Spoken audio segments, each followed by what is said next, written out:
갑시다. 그럼 열 응력 해석이라는 거는 우리가 그냥 응력은 이미 배웠죠. 외부에서 힘이 가해지거나 뭐 했을 때 얘가 그로 인해서 변형이 생기고 변형 크기에 비례해서 응력이 생긴다가 우리가 얘기한 거잖아요. 그럼 반대로 이제 어떤 응력이 발생을 한다면은 거기에 맞춘 변형이 있는 거예요. 그렇죠? 그럼 변형이 있으면은 다시 응력이 있는 거고. 근데 열을 가해주면은 어떤 물체에 열을 가해주면 일반적으로 팽창을 하죠. 거의 모든 물체들이 열을 가해주면 팽창을 하잖아요. 뭐 크든 작든 간에. 그래서 온도 변화가 있으면은 물체가 변형률이 생겨요.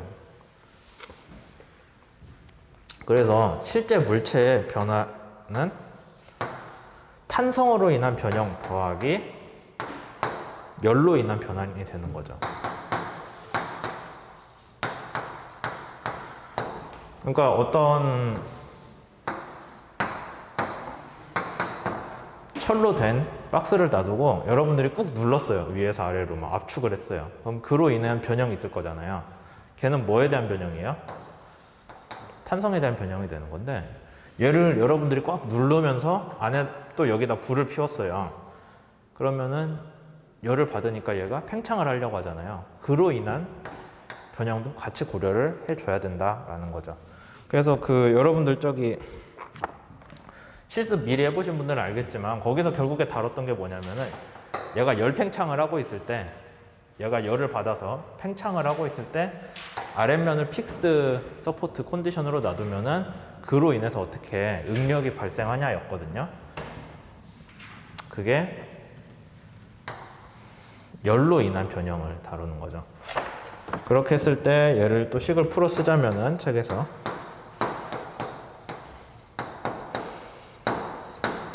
식 이렇게 나왔고, 이거 우리가 어디서 봤어요?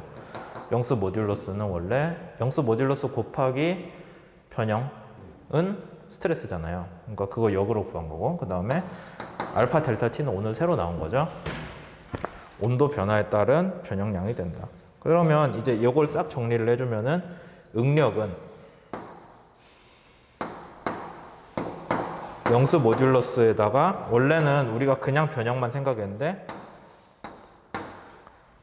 온도가 안 변한다면 그냥 변형이 스트레스랑 딱 같다였는데, 이제는 스트레스를 뭐랑 분리를 해야 되냐면은 전체 변형에서 열 변형을 빼놔야 실제로 기계적인 스트레스가 된다라고 여기서 얘기를 하는 거죠. 뭐 이제 뒤에서는 뭐 푸아송비도 나오고 하는데, 책에서 한 가지 얘기를 했던 것 중에 중요한 게, 근데 온도 변화로 인한 물체 변형, 얘를 열을 많이 주면은 얘가 어떻게 될까요? 전체적으로 커지죠. 그 형태를 유지하면서 커지거든요. 그래서 열 변형에 대해서는 전단율이 없어요. 무슨 얘기냐면, 여러분들이 열을 백날 가해봐야 얘가, 우리 전단 응력 하면은 네모가 이렇게 평행사변형 모양으로 변하는 게 전단 변형이었잖아요. 전단 응력으로 인한 변화, 열. 근데 열은 여러분들이 아무리 가해도 얘가 이렇게 변하는 식으로 가지는 않아요. 전체적으로 커지고 전체적으로 한 방향으로, 모든 방향으로 얘가. 그러니까 이 방향으로 팽창을 하는 경우는 있는데, 얘가 여기에서 이런 식으로 팽창하는 경우는 없다라는 게 열 응력 해석에서 추가로 다뤄야 되는 부분이 되는 거죠. 그렇게 됐고요. 이제 여러분들 여기 실습하다 보면은 그래서 뭐 이것저것 할 거예요. 뭐 여기 온도를 일정하게 놓는다거나 뭐 여러 경계 조건을 걸 수 있거든요. 그러니까 대류로 인해서 나가는 열 에너지 양이 일정하다라는 것도 경계 조건이 될 수 있을 거고, 그 다음에 뭐 온도가 어떤 특정한 부분 온도가 일정하다라는 것도 경계 조건으로 할 수 있어요. 그런 식으로 했을 때 여기에서 안에 온도 분포, 그 다음에 온도 분포로 인해서 변형이 어떻게 되는지 그런 거를 다루는 게 9장 실습에서 주로 하는 부분이었고요. 뭐 그렇습니다. 이제 그리고 10장으로 넘어가야 되는데 시간이 애매하네. 몇 분 됐어요? 4분? 5분? 딴 얘기 하나를 더 하고 해야 되나? 그러면?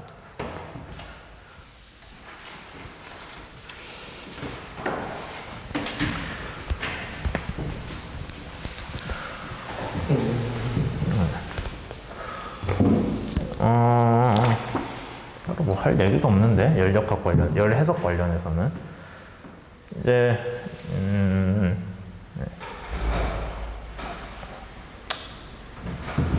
그냥 10장 넘어갑시다. 할 얘기도 없는데 억지로 끌고 가는 일찍 끝내는 게 낫지.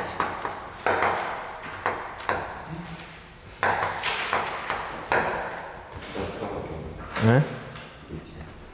이제 책 거의 끝났어요. 11장은 최적 설계고 12장이 파괴인데 최적 설계도 뭐 별로 할 얘기 없긴 한데 최적 설계도 두 쪽밖에 없잖아. 우리 수업 거의 끝났거든요. 지금 보니까 거의 끝났네. 근데 그럼 이제 여러분들이 알아두셔야 되는 게 기말고사는 아까 학과에서 얘기하다 왔는데 일정 관련해서 그냥 사이버 캠퍼스에서 볼 거예요. 객관식으로. 뭐 혹시 거기 의견 있으면은 채팅창에 써주시고 그 다음에 이제 조별 과제가 좀 중요하겠죠. 아니 뭐 어차피 중간 기말에서도 어느 정도 변별력은 충분히 있었는데 조별 과제 하실 때 계속 강조를 해서 얘기를 드리는 건데 이번 중간 평가에서는 여러분들 각각이 뭔가를 들고 와야 돼요. 각각이 나는 이런 주제를 해보고 싶다. 얘는 이런 의미에서 중요할 것 같다. 의미가 있다. 뭐 열 해석도 배울 거고 이제 하다 보면 유체 해석도 할 거잖아요. 거기까지 다 포함을 하면은 조금 더 좋겠죠. 뭔가 다양하니까. 그래서 그런 것들을 나는 이런 걸 해석을 하고 싶다라고 여러분들 조언 전부 다가 들고 와야 돼요. 뭐 그냥 누구 한 명 팔짱 끼고 나는 니들 하자는 거 할게 그러면 뭐 그렇게 해도 돼요. 근데 그 사람은 그 점수는 빵점이에요. 주제를 안 갖고 왔기 때문에. 뭐 그렇게 하시고 싶으면 하시고. 그 다음에 중간 평가는 그렇게 할 거고. 그러면 이제 여러분들이 봤을 때 좋은 주제랑 제가 봤을 때 좋은 주제랑 다를 수 있잖아요. 한 조 안에서 한 조에서 뭐 우리는 뭐 비행기 날개를 할 거야. 뭐 비행기 날개가 온도도 변하고 뭐 떠 가니까 이거 괜찮을 것 같아 라고 했는데 이제 저는 보고 이 조에서 다른 게 더 좋은데? 라고 했을 때 제가 거기에 대해서는 평가를 하지 않아요. 그러니까 여러분들이 정한 거기 때문에 그거는 평가는 뭐 여러분들이 후진 주제를 뽑은 대가는 어디서 치르냐. 최종 보고서 갔을 때 최종 보고서에서 쓸 얘기가 없겠죠. 후진 거를 택하면은 거기서 점수가 벌어질 거기 때문에 제가 구태여 중간 평가에서는 왜 난 이 주제가 더 좋은데? 그런 얘기 절대 안 할 거예요. 다만 여러분들 조원들이 각각 들고 온 주제들에 대해서는 다 평가를 하겠죠.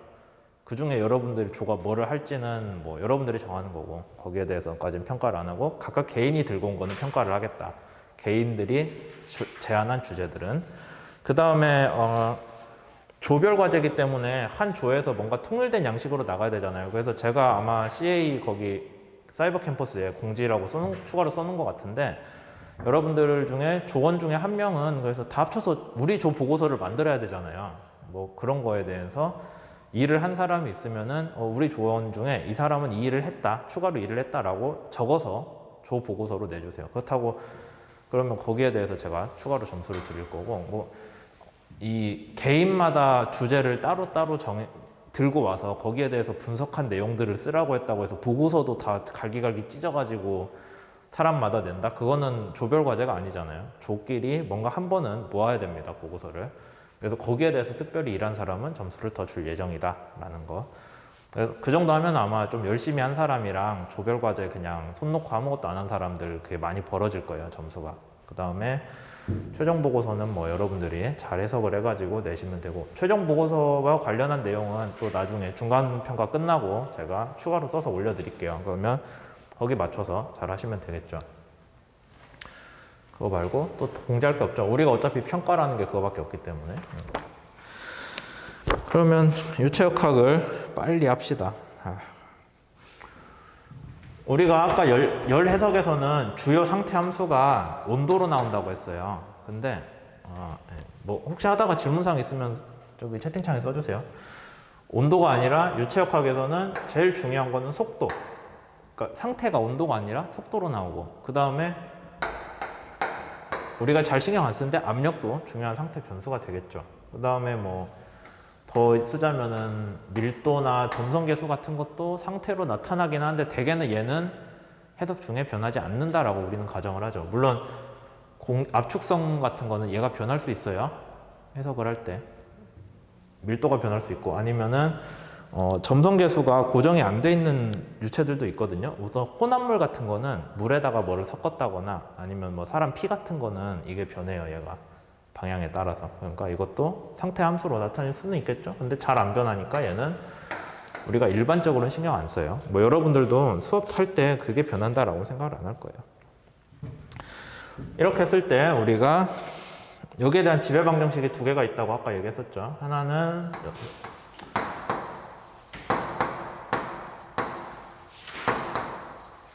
영속 방정식은 뭐에 대한 식이었어요? 질량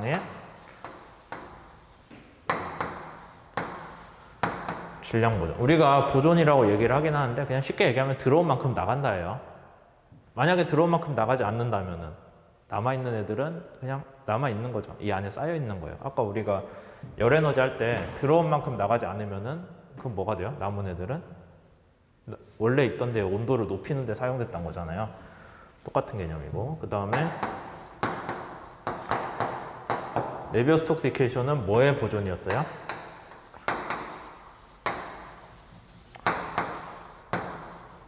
운동량의 보존식이었죠. 그래서 운동량이 시간에 따라 변하는 거, 그 다음에 컨벡션, 대류로 인해서 들어오고 나가는 거, 외력으로 인해서 들어오는 것들 등등은 뭐랑 같더라? 뭐 이제 여기에 F는 MA에서 가속도항이랑 같더라라고 우리가 얘기를 하죠. 뭐 이제 사실 여기 식 써져 있는데 그거 말고 할 얘기도 없어요. 그래서 이제 대학원 과정에서 아니면 학부에서도 좀 어려운 수업을 한다라고 하면은 그 네비어스톡스 이퀘이션은 우리가 안 풀린다는 건 알고 있거든요. 알지는 않지. 해가 없어요. 해를 구하는 게 불가능한데 해를 못 구한다는 것도 아마 아직 알려져 있지 확인을 못 했을 거예요. 그러니까 얘가 해가 있는지 없는지도 우리가 몰라요. 이 해를 구할 수 있는지 없는지도 몰라요. 해를 못 구한다고 확실한 것도 아니고. 그래서 이거 해를 구하려고 노력을 하는 사람들이 있죠. 이거 풀면 얼마더라? 100만 달러인가 준다고 했는데. 그 있어요. 요거 상금 공개 있는데. 근데 뭐 이거에 대해서 뭐 풀면은 사실 그 100만 달러 일시불로 땡기는 게 중요한 게 아니라 그 다음에 뭐 여기저기 상 받아가지고 돌아다니면 돈 더 많이 벌겠죠.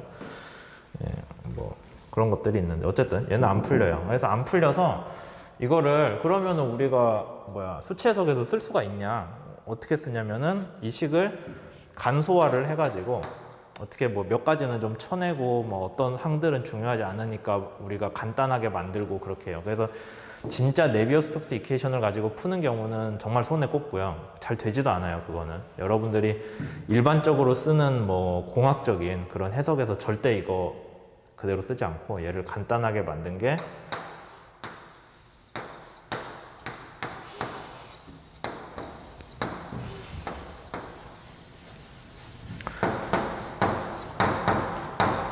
여기 레이놀즈 에버리지드라고 해서 렌스라고 쓰거든요.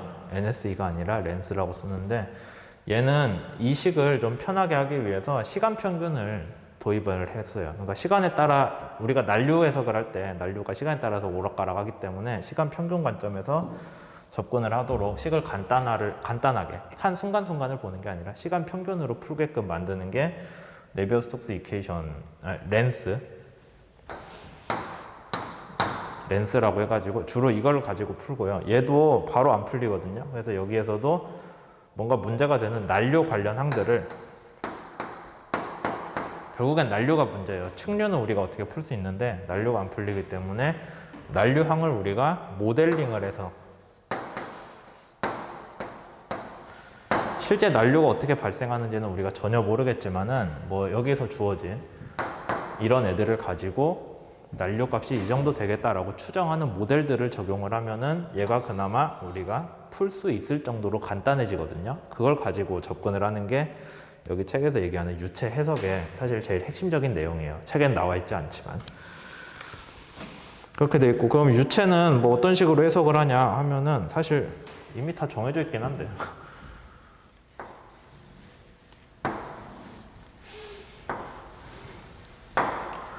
어떤 파이프가 있다고 칩시다. 그러면은 여기 파이프에서 유동이 들어오고 나가는 파이프예요. 그럼 이 파이프 안을 어떻게 해석을 하냐에 대해서 간단하게 얘기를 할게요. 그러면 우선 이쪽에서 경계 조건을 뭐를 줄 수 있냐면은 우리가 구조 해석에서도 경계 조건을 주는 거에 따라서 결과가 달라지잖아요. 근데 여기에서도 경계 조건을 뭐 여러 가지를 줄 수 있어요. 만약에 구조 해석이라면 우리가 기억나는 게 뭐 픽스드 서포트라고 하면은 운동이 없는 거죠. 그 다음에 뭐 아니면 어떤 특정한 점에 하중을 줘서 로딩을 준다거나 그런 것들이 있죠. 여기서도 만약에 들어오는 U가 있다면은 들어오는 유속을 고정시킬 수도 있고요. 아니면은 압력을 고정해 줄 수도 있어요. 왜냐면은 유체역학에서는 물질의 상태 함수가 U나 P로도 얻어지잖아요. 그러니까 P에 대해서도 쓸 수 있고. 그 다음에 조금 복잡하게 가면은 이 N이라는 게 여기에 수직인 방향이거든요. 수직인 방향으로 변화량이 0이다. 그러니까 어떤 값을 정해주는 게 아니라 주로 여기 나가는 경계 조건을 쓰는 건데 나갈 때 변화량이 무의미해질 정도로 유동이 안정돼서 나간다라는 거겠죠. 뭐 이런 경계 조건들 있고 그 다음에 또 우리가 항상 유체역학에서 중요한 경계 조건이 벽면에서 노슬립이다 있죠.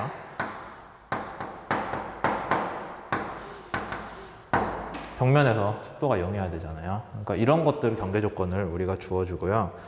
그 다음에 격자를 쪼갤 때 구조 해석할 때는 격자를 여러분들이 그냥 별 생각 없이 잘 쪼개기만 하면 됐죠. 어차피 격자에 대해서 그렇게 민감하지 않았잖아요. 근데 유체역학에서는 다시 얘기하지만 U랑 P가 주요한 상태 함수이기 때문에 얘가 심각하게 변하는 급격하게 변하는 위치에서는 최대한 해석을 잘게 쪼개서 해주는 게 중요해요. 그래서 책에도 나와 있지만은 경계층에서는 속도가 급격하게 변하잖아요. 급격하게 변하는 데는 최대한 해석 셀을 메쉬를 작게 쪼개주고 여긴 잘 안 변하죠. 그럼 여기는 띄엄띄엄 놔주고 다시 벽면 가면 좁아지겠죠.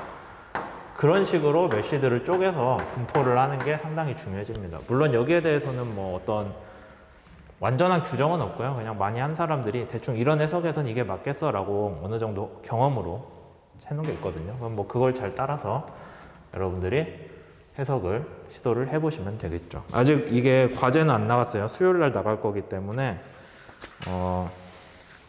여러분들이 해보면은 대충 이런 거구나 라는 걸 알 수가 있고요.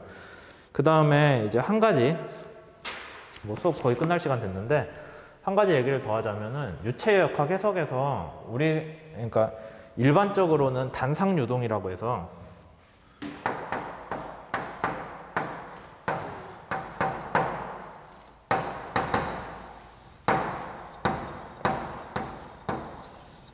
유체가 하나인 것만 다루거든요. 뭐 섞이는 것도 잘 안 하겠죠. 뭐 하라면 할 수 있겠죠. 여러분들한테 주어진 미션이 그거라면. 근데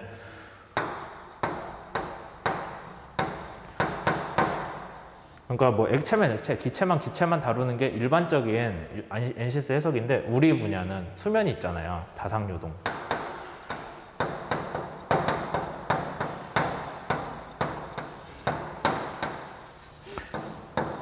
주로 액체인 물하고 기체인 공기를 둘 다 해석을 해야 되는 거죠. 그래서 조금 더 복잡해져요. 우리가 쓰는 것들은.